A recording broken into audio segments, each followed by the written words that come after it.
व्यास 18। सभापति जी, मैंने पिछले सत्र में 13 तारीख को एक प्रश्न का नोटिस दिया था जिसके द्वारा प्रधानमंत्री से यह जानना चाहा था कि मंत्रिमंडल का पुनर्गठन करने से पहले क्या उन सदस्यों से सलाह मशविरा किया जाता है जिनको मंत्रिमंडल में शामिल किया जाता है, किंतु मुझे संसदीय कार्यालय से यह उत्तर मिला है कि यह प्रधानमंत्री का विशेषाधिकार है और इस संबंध में प्रश्न नहीं पूछा जा सकता है। इसी प्रकार से मैंने पर्यटन और नगर विमानन मंत्रालय से संबंध में एक प्रश्न का नोटिस दिया था, किंतु यह प्रश्न भी स्वीकार नहीं किया गया। इस प्रकार के अनेक उदाहरण है कि जब सदस्यों के प्रश्नों को स्वीकार नहीं किया जाता। संसदीय कार्य विभाग द्वारा यह स्पष्टीकरण दिया गया है कि प्रश्नों को स्वीकार या अस्वीकार करना लोकसभा सचिवालय का काम होता है। इससे संबद्ध मंत्रालय या विभाग कुछ नहीं करता। यदि लोकसभा या राज्यसभा सचिवालय किसी प्रश्न को अस्वीकार कर दे तो उसमें कोई गलत बात नहीं है।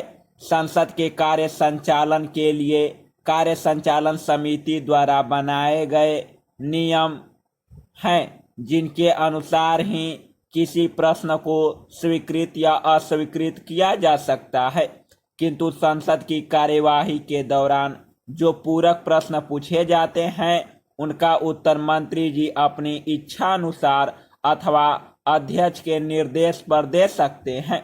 इन दोनों बातों में असंगतियां हैं। एक ही प्रकार के प्रश्न उत्तर देने के लिए अस्वीकृत हो जाते हैं, लेकिन पूरक प्रश्नों के रूप में पूछे जा सकते हैं और उनका उत्तर भी मिल जाता है। मेरा निवेदन है कि प्रधानमंत्री महोदया संबद्ध मंत्रालयों को इस बारे में निर्देश दे और नियम स्पष्ट रूप से बनाएं।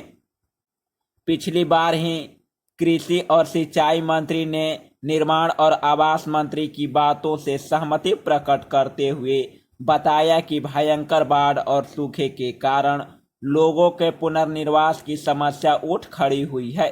वित्त मंत्री, स्वास्थ्य और परिवार कल्याण मंत्री, रेल मंत्री, गृह राज्य मंत्री और नागरिक पूर्ति मंत्री बाढ़ग्रस्त इलाकों का सर्वेक्षण करने के लिए गए थे।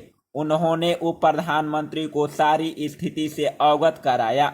रक्षा मंत्रालय में उप मंत्री भी प्रभावित क्षेत्रों का दौरा करने के बाद तुरंत राहत कार्यों को किए जाने के लिए जोर दे रहे थे। डाक द्वारा तार विभाग के कर्मचारियों ने तुरंत संचार साधनों को फिर से चालू करने के प्रयत्न किए। रेल मंत्रालय में उप मंत्री स्वयं विशेष रेलगाड़ी द्वारा राहत सामग्री के साथ बाढ़ग्रस्त क्षेत्रों तक पहुंच गए। स्वास्थ्य और परिवार कल्याण मंत्रालय ने आवश्यक दवाइयों का प्रबंध किया ताकि महामारी न फैल सके। निर्माण और आवास मंत्रालय के अधिकारी उजड़े हुए लोगों के पुनर्निर्वास के कार्य में जुट गए।